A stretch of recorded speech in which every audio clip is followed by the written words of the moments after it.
Hello बच्चों, let's see this question. This question says the common base mode of transistor, the collector current is 5.488 milliampere and emitter current is 5.60 milliampere. The value of base current amplification factor beta will be.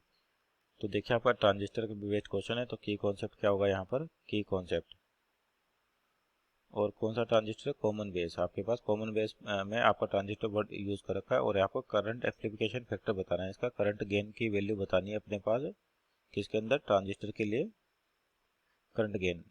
और transistor क्या होता है, to junction diode होता है आपके पास। तो देखिए यहाँ पर आपके जो ट्रांजिस्टर की बात करें तो क्या होता है, एमिटर, कलेक्टर और बेस होता है आपके पास, एमिटर, कलेक्टर, बेस। तो ये तो हो गया एमिटर, ये होता है बेस और ये होता है कलेक्टर। सबसे हेवीली डोप्ड होता है आपका एमिटर, उसके बाद बेस जो सबसे लाइटली डोप्ड होता है कलेक्टर। तो आपको कलेक्टर पे आउटपुट यानी कि कलेक्टर करंट और इनपुट पे एमिटर करंट और कुछ करंट आपका बेस में जाता है, तो उसको बोलते हैं बेस करंट।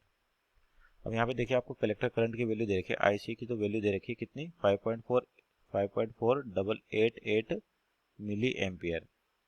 और एमिटर करंट दे रखा है आपको कितना, 5.60 मिली एम्पियर।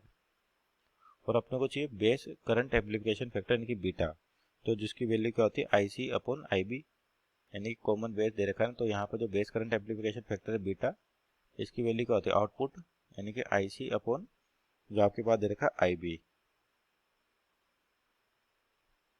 तो आपके पास देखा आईसी है, आई है और आईबी नहीं, तो आईबी कहाँ से आएगा आपके पास, तो जो एमिटर से करंट निकलता है यही करंट किस में जाता है आपके पास, कलेक्टर के पास जाता है और बेस के पास जाता है। तो बेस करंट कितना हो जाएगा, यहाँ से आईबी की वैल्यू निकालें तो एमिटर करंट में से कलेक्टर करंट को माइनस करें तो एमिटर करंट कितना है 5.6 और बेस करंट कितना 5.488 मिली एम्पियर।